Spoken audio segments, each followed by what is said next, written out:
घटनेचे राज्यभर तेवढे प्रश्न उमटून आलेले माड्यात नेमकी वास्तवता काय आहे, तुमची भूमिका काय आहे आणि महाराष्ट्राच्या मुख्यमंत्र्यांना तुमचं आवाहन काय आहे?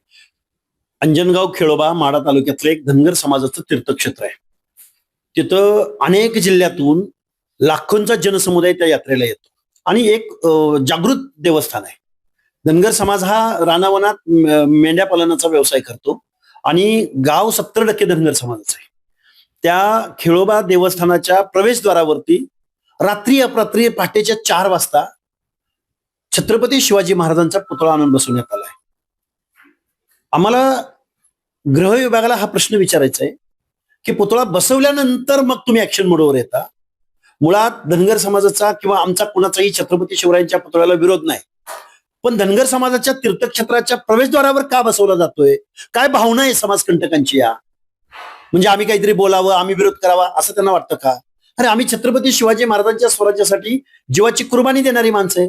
तरी सुद्धा पोलीस डिपार्टमेंटनं, प्रशासनानं आणि गावकऱ्यांनी पुतळा स्थलांतरित करायचं ठरवलेलं होतं.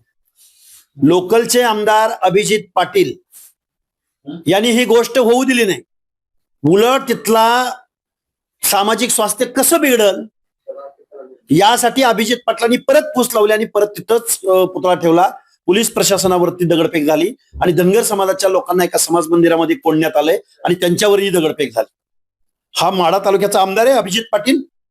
लाज वाटते. तुम्ही ज्यावेळी निवडून जाता त्यावेळी तुम्ही कुठल्या पक्षाचे, पार्टीचे, जातीचे राहत नाही.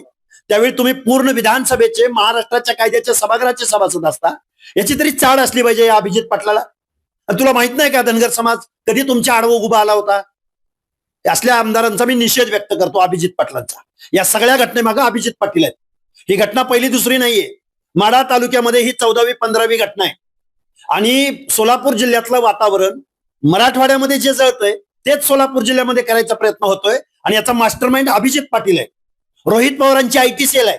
आमचा आरोप आहे डायरेक्ट यांच्यावरती. हा पुतळा नेमकं कोणी भेट दिला होता काय, त्याविषयी काय? अरे भेट तुम्ही कायदेशीरित्या करा ना. काय पुतळा देण्यामागे हे बघा, त्या आवारेला आमचे सांगणं आहे, बरोबर आहे का? तुझी 2 एकर तुझ्या जमिनीमध्ये आम्ही वर्गणी काढतो धनगर समाज.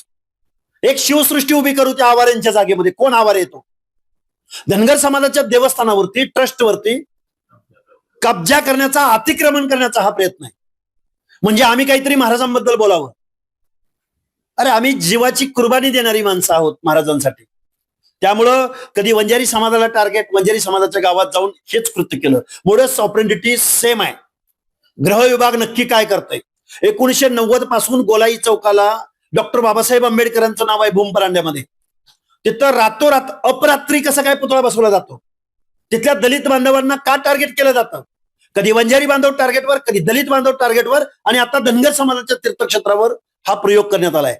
आणि वाईट या गोष्टीचं वाटतं की छत्रपती शिवाजी महाराजांच्या पुतळ्या आडून एखाद्या समाजाच्या मनामध्ये दहशत निर्माण करण्याचा हा प्रयत्न आहे. आणि याला जबाबदार माढ्याचा आमदार अभिजित पाटील आहे. सर, एक पुतळा बसवताना मिनिमम 20 ते 25 परवानगी, अनुमती, परमिशन घ्याव्या लागतात. त्या घेतल्या गेल्या होत्या का? अहो, मुख्यमंत्र्यांनी या प्रश्नाचं उत्तर द्यावं. काय चाललंय नक्की? वेगवेगळ्या एका समाजाला, तीर्थक्षेत्रांना टार्गेट करायचं, त्यांना बदनाम करायचं, त्यांच्यावर दहशत निर्माण करायची. आणि आम्ही काय बोलायला गेलो की आम्हाला टार्गेट करायचं. आम्ही महाराष्ट्रात राहायचं की नाही राहायचं? का तुमच्या बापाचा महाराष्ट्र आहे?